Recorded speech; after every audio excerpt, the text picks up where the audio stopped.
Hello, welcome back to the programme here on Sheffield Live TV. It's my great pleasure this week to introduce a man that I've looked up to, a long way up to, actually, my entire career. The top television and radio commentator, Clive Tyldesley. I never thought I'd be saying those sort of words, Clive. Hello, how are you? I'm excellent, thank you. We go back a couple of centuries, don't we?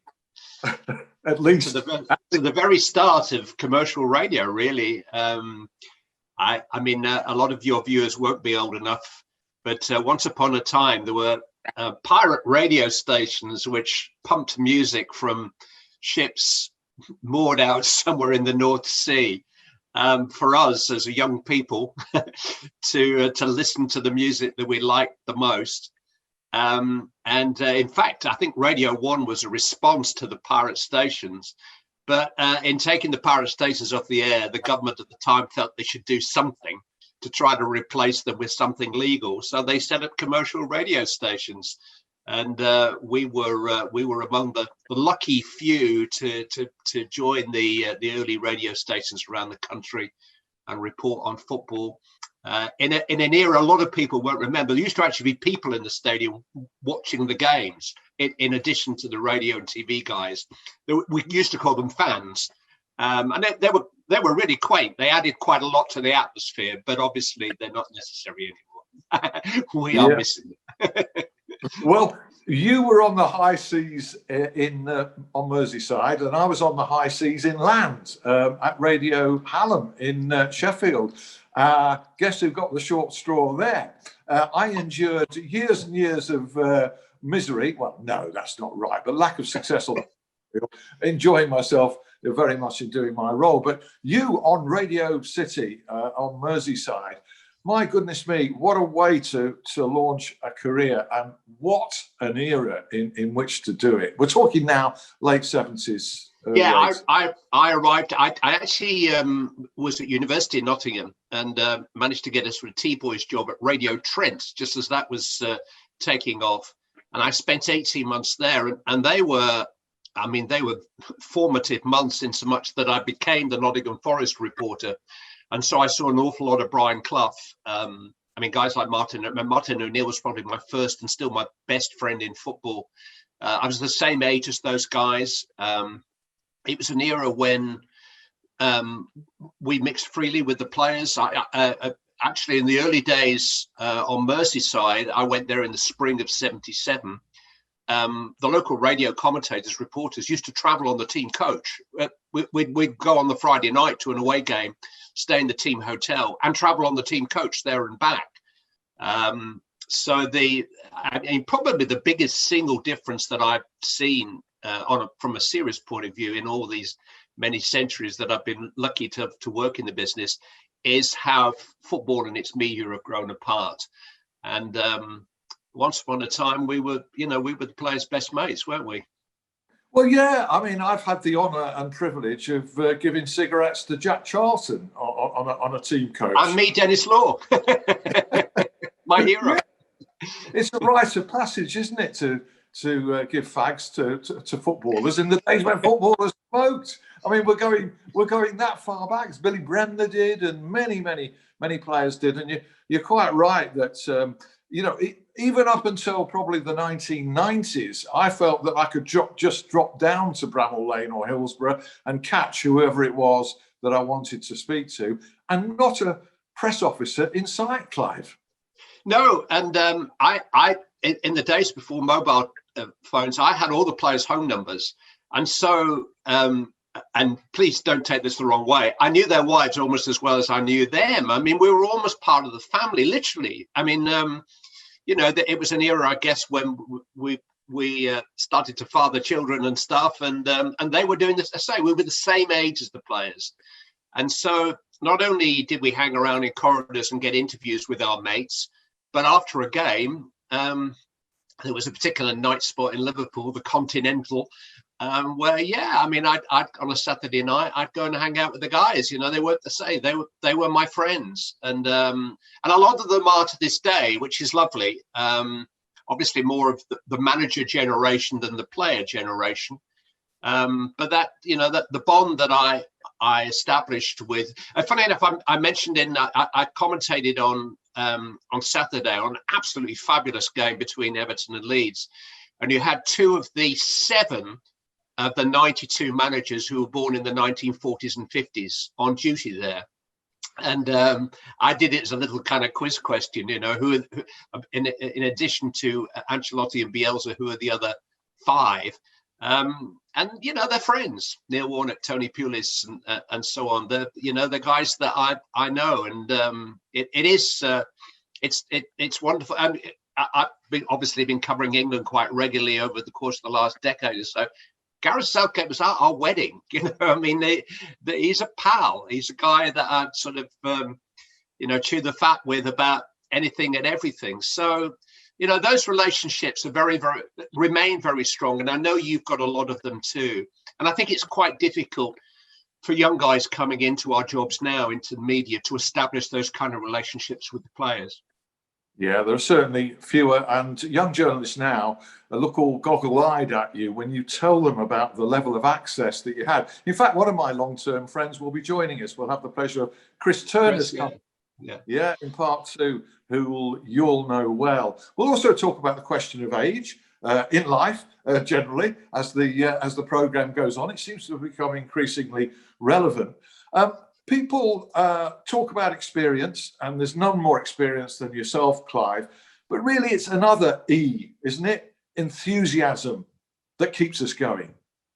Yeah, I mean, I can talk about both, but from an enthusiasm point of view, if there is one cardinal sin, I think, in commentary, and probably any kind of broadcasting, really, by all means, call a bad game a bad game.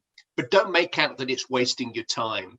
Don't make out that there are things you could be doing with this hour and a half inside a football ground, which you'd prefer to be doing, because there are thousands, hopefully millions of people out there who would swap places with you in an instant. So the moment I get an assignment to go to a football match and I'm thinking, could do without that today, that's when I will down my experience tools and pack it in. I look forward to football as much as I ever did. I do miss the fans, genuinely. We miss the theatre and the atmosphere and the buzz around football. We miss the communal part of football. When we go to cover a football game now and we see 2 or 3 people and get back in our car and go away, whereas very recently, we would all gather in a media room, we'd all get together, and, there'd be 40 or 50 of us during the course of the day who would be swapping stories and thoughts. And it's very important, I think, that people, in order to keep diversity in life, that we mix thoughts, that we meet people from outside of our bubble and comfort zones who give us new ideas. And that's not happening at the moment in any sphere of life. And it's very, very important in football. Football's a real community, but experience should never be measured just in years. Experience is about experiences and about using your experiences to further the privilege that we have to try to communicate with people. And it's interesting you talk about age, and obviously I feel quite passionately about it because I'm fighting a bit of a rearguard action now, against 1 or 2 trends, but I've got 4 children in their mid to late 20s. They're amongst my best friends in the world. I can definitely relate. It's my job as a parent to relate to them. I've got to make it my business to understand what's turning them on, what they're listening to, what media they're consuming, and how. And it's nothing to do with actually your age. It's just your perspective and your outlook. And if somebody truly believes that you need 25-year-olds to broadcast to 25-year-olds, you're going to have 20 commentators at every match doing a little, whatever, 5-minute section for each age group that we're commenting. The population's growing older. But I've got a mum who's 90 something and she uses a mobile phone. And we grow with, we don't all believe that Jim Davison's funny. We actually do move with the times a little bit. And I hate that just sort of dismissive thing that, you know, because of the number on your birth certificate, therefore you are some kind of old fart who doesn't think that anything's any good anymore. I like life today better than I'd ever liked it. That wonderful commercial there. I don't need to say another word about anything you've said there. It applies to quite a lot of us at the moment, and we're sticking in there. Mind you, I wish you'd told me the bit about never tell people that it's a waste of time being at this football match before I saw last weekend Sheffield Wednesday 0, Stoke 0. Now then, I did commit the sin there of saying. By the way, before you go any further, how difficult was Chelsea versus Spurs to watch? By the way, I mean, yeah, I saw a game on Saturday where you've got two of the most famous coaches, two of the most revered coaches of not only the modern era, but of the last 30, 40 years. And the 22 players on the field looked like they hadn't seen or heard from a coach in about 6 weeks. It was the best after-work kickabout I've seen in years. There wasn't a sign of any kind of strategy in sight. It was just 22 really talented guys, and with substitutes, obviously, just going for it from first to last whistle. Leeds eventually scored with 12 minutes to go and carried on attacking. You know, and then you get Lampard and Mourinho together, and you might as well have put the Queen's Gambit on the screen, really, for the amount of action we were ever going to get. And I'm afraid, yeah, Tony's gone into Hillsborough, and first thing that's going to happen is there are going to be less goals in the game at either end. Of course there are, because just look at the league table. He's got to do something about that. So you might have to live with that in the short term, but hopefully he'll get Wednesday up the table. Yeah, isn't it refreshing, wonderful, the way that Marcelo Bielsa plays his football? It's just breathtaking. He won't compromise. Similarly to Chris Wilder, you know, the season before, he said, this works for us. We're going to be aggressive. Okay, at the moment they're going through a difficult time. But isn't that refreshing? Clubs and managers coming into the Premier League with that attitude. Yeah, I could almost leave my wife for Chris Wilder. I absolutely adore the man. And I've only really got to know him. We've got a mutual friend who you know very well, Jim Rosenthal. And they became great pals in the Oxford days together. And I must admit, you know, when Sheffield United, I hadn't seen a lot of Sheffield United in the Championship. And I've said this to his face. I just thought, gruff Chris Wilder, two big boys up front. We know exactly what we're going to get. And the first 2 or 3 games I saw, I was totally blown away. I mean, you know, there's a lot said about shape and formations and things, which is nonsense. But I can honestly say I've never seen a football team play like that before. I really hadn't seen centre-backs used in that way before. An old Chris Wilder, an old Alan Knill, an old South Yorkshire came up with something which was totally revolutionary, got them into the Premier League, and they carried on doing it. And I hope that they do carry on doing it. I think that last season, I saw them quite early in the season at Chelsea, and I was blown away by how well they played. But how much they forced the issue, with how much confidence they played in what they were doing. Whether that's been eroded a little bit just through being around and taking a couple of beatings and stuff, it sounded like they could as easily won as lost on Saturday night against West Brom. It was a game with chances. And I think that's good news for Sheffield United fans, that it was a game with chances. I was at Bramall Lane probably 4 weeks ago when Manchester City were there, and United were passive. They were. I kind of understand you're playing against Manchester City, and they'll pick you off if you try to get too front foot. But I think they've got to believe that what happened for them last year. I mean, really, they should be better than last year, because Berger's a better player than he was last year. I think Lowe's improved them. Obviously, up front, you're waiting for Brewster, but I mean, I think they should be better than they were last year. So I hope they get a result soon, and that gets them moving in the right direction. Not because Chris is a mate, but because they're a breath of fresh air. They really are, the way they play the football. Yeah, and I think the key to it for me watching them regularly is the absence of one of the pivotal strategic players, Jack O'Connell. If you're going to play overlapping centre-backs, you've got to do it in stereo and not mono. And his absence has been absolutely critical to that team. And where do you go to find an overlapping centre-back when an overlapping centre-back is injured? Where do you look for such a player? And that's nobody else is doing that. There's nobody else doing that. So you're not going to get a ready fit. And I think I admire the fact I see Brian played at the weekend, and you do need to freshen it up, but I don't think he necessarily needs to change the shape.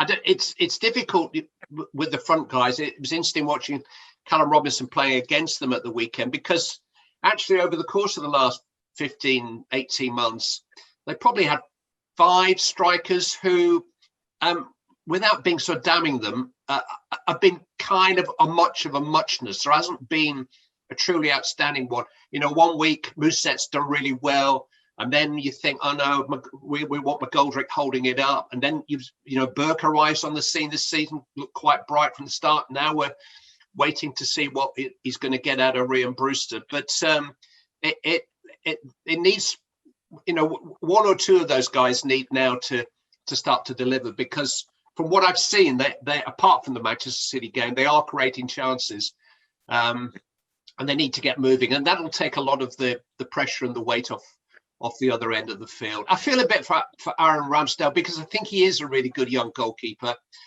but he's just been beaten up for a year in the Premier League, and then got a move, and he's starting to get beaten up again in the Premier League. And I saw Meslier at the weekend, and funny enough, I was doing the stats on the youngest goalkeepers in the Premier League.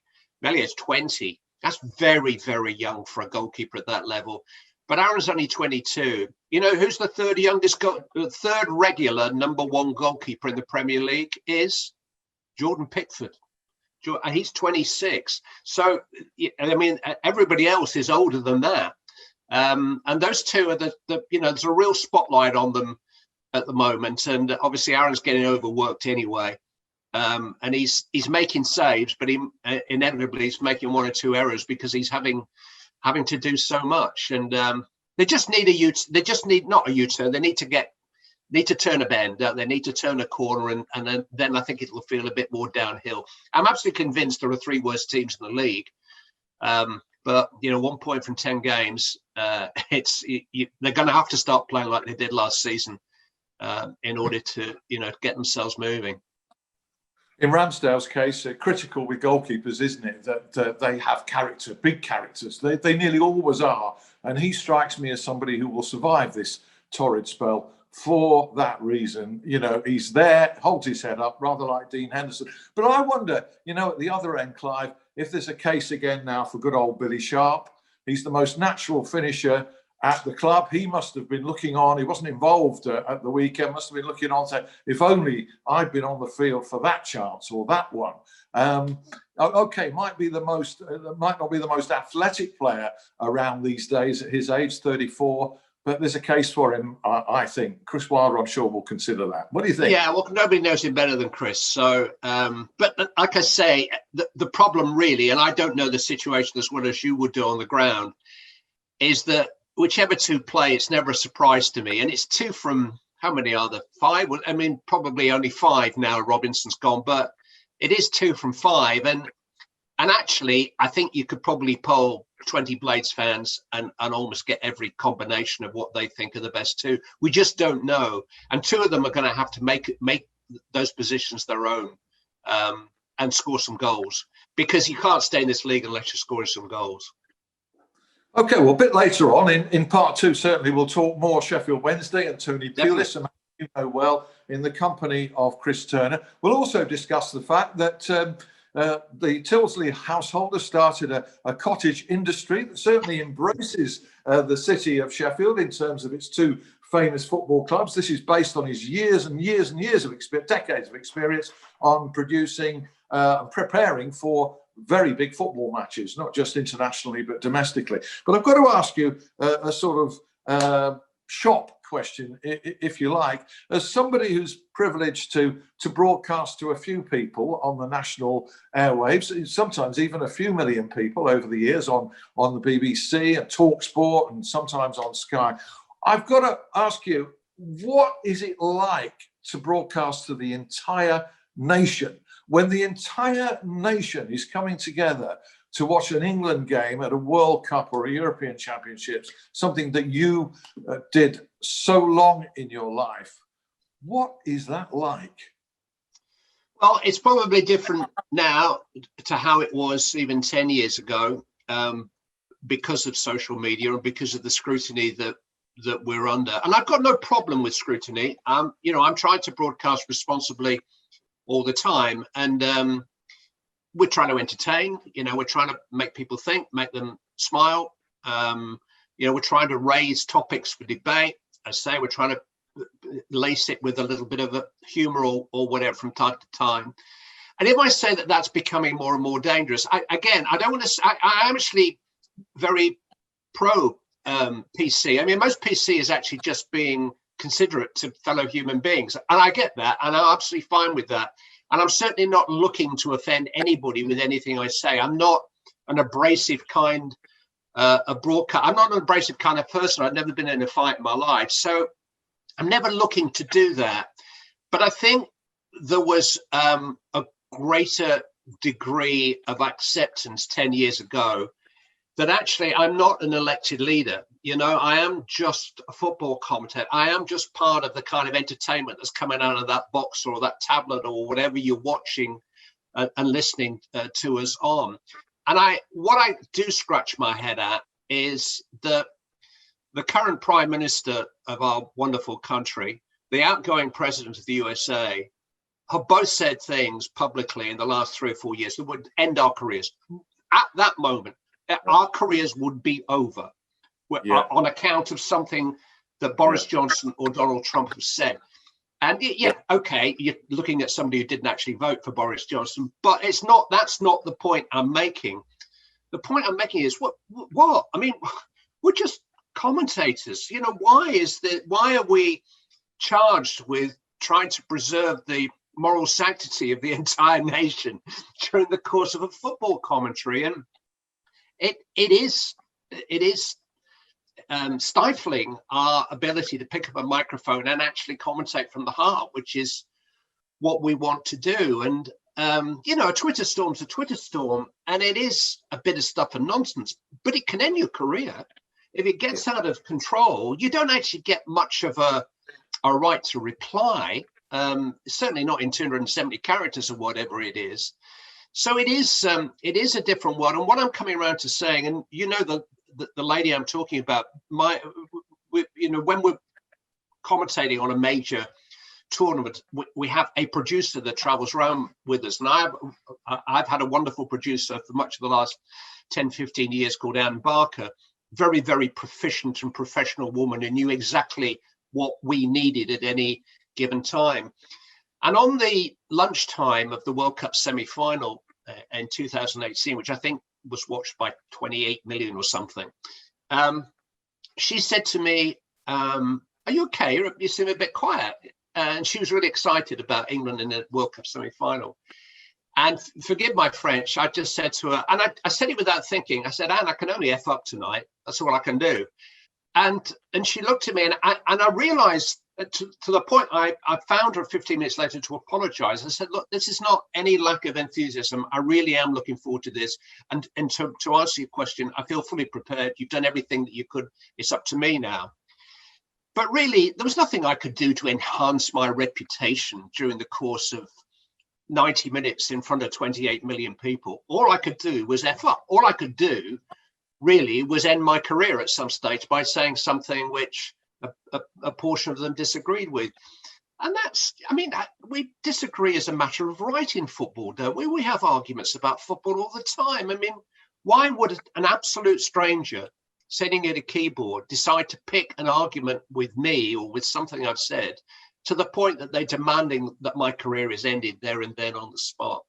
And that is how it's changed. And it hasn't actually spoilt my enthusiasm. It hasn't diluted my enthusiasm. It hasn't really spoilt my enjoyment of it, because I'm confident in my view of the world and the fact that I can broadcast without upsetting people. But from time to time, probably twice a year, you just suddenly find that something very innocent that you've said I've had a big incident at it's effectively a charity football match, Soccer Aid, earlier this year on ITV, where I've had to step down from commentating on Soccer Aid because I was accused of fat shaming somebody, and I've apologised to the person. I've stepped down from actually raising millions and millions and millions of pounds, helping to anyway for UNICEF, because probably 30, 40 people all got together and during the course of the game decided that I was fat shaming somebody. And as I say, I didn't use the word fat once. I didn't talk about his weight once. He is a big person, and I refer to him as a big person. And it's a slightly comedic sort of feel to it, Soccer Aid. But yeah, I mean, pretty much on that, my job as the commentator of Soccer Aid over the course of the last 15 years ended. He wouldn't have been offended. Why are other people offended? Well, I think he was, or I think part of his family was. He happened to miss the penalty which cost England the game, which may be an aside or may not. Well, I mean, I can say it. It's not his real name. His stage name, what he's known as, is Chunks. Yeah. Well, there you go. He's 24 years of age. He calls himself Chunks. There you go. I mean, it is so easy. I mean, as we speak, a good friend of mine for many years, Steve Thompson, the former Charlton, Sheffield United, rugged central defender, he works for local radio as a co-commentator on Lincoln City. And he's been, well, I don't think they've publicly said he's been suspended, but he's kind of been stood down until the new year for, among other things, referring to a set two as handbags. Now, we're all guilty. We're all guilty there. If there's any guilt associated with that word and its use in football terms, we've all done that.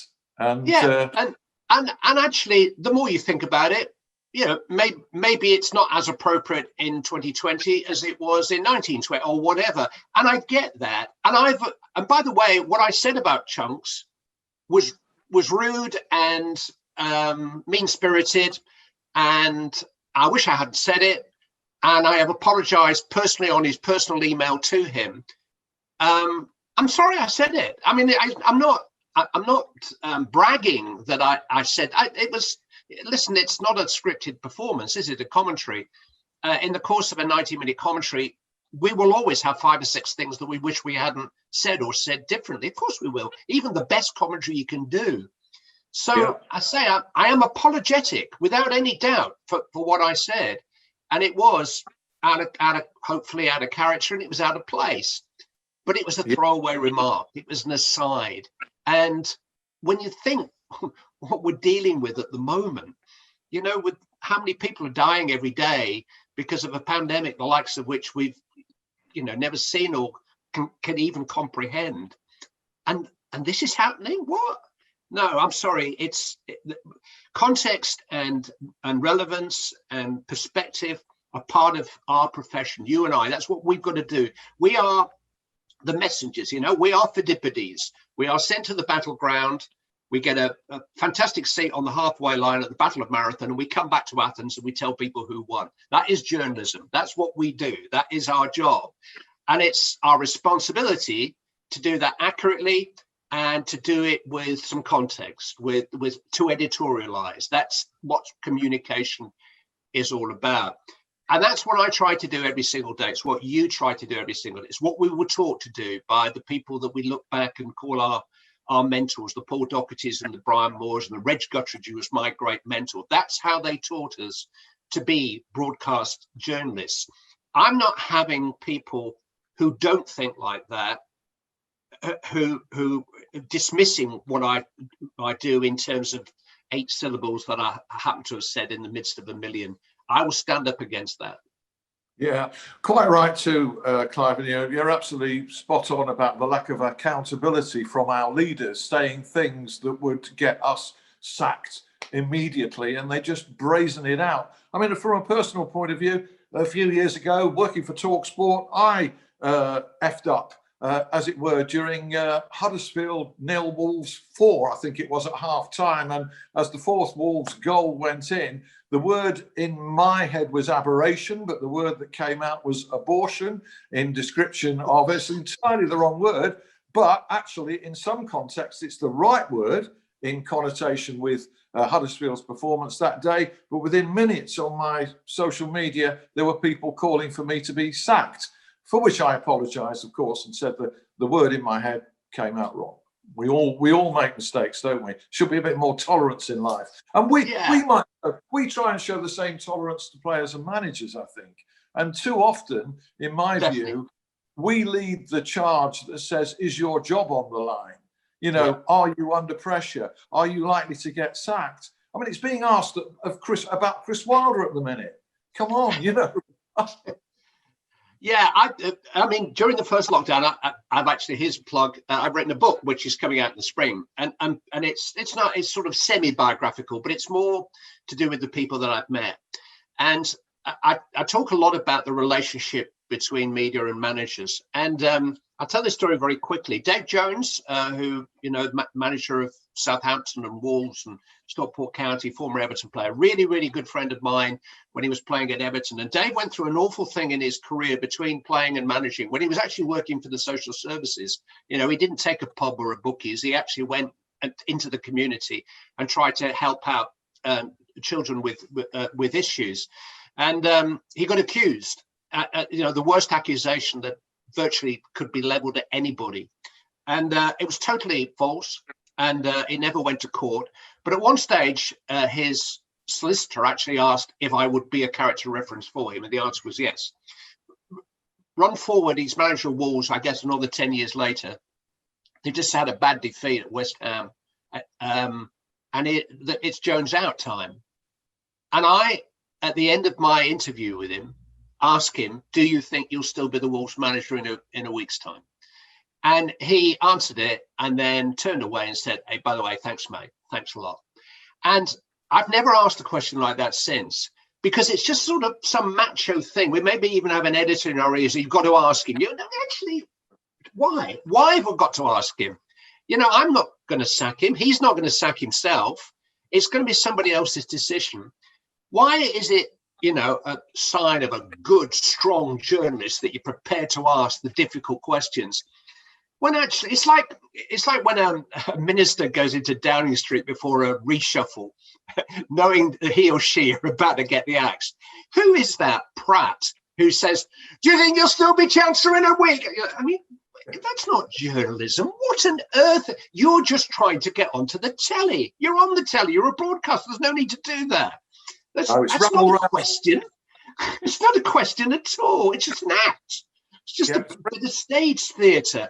And I didn't need to ask Dave Jones that day. There was nothing, there was no good reason. It's just sort of almost, it's sort of almost on our requirement, our job description, that we've got to be prepared to ask that kind of question. And it was a rubbish question. And I'm lucky he didn't punch me on the nose. That would have been the best answer. Well, I have to say that I've always been surprised and very impressed with the dignity with which so many managers do, in fact, address and answer that. Well, they can't answer that question, but tolerating it. There seems to be a lot of tolerance towards it. And I suppose we're conditioned by the behaviour as well of club chairmen who routinely sack managers. So we tend to expect it. Clive, what a fascinating sort of 25 minutes or so. And it's only half time. Guess that. It's only half time. We'll be joined in part two by Chris Turner, the former Sheffield Wednesday player and manager. Clive as well joining us as well. Hope you can too. See you in a couple of minutes.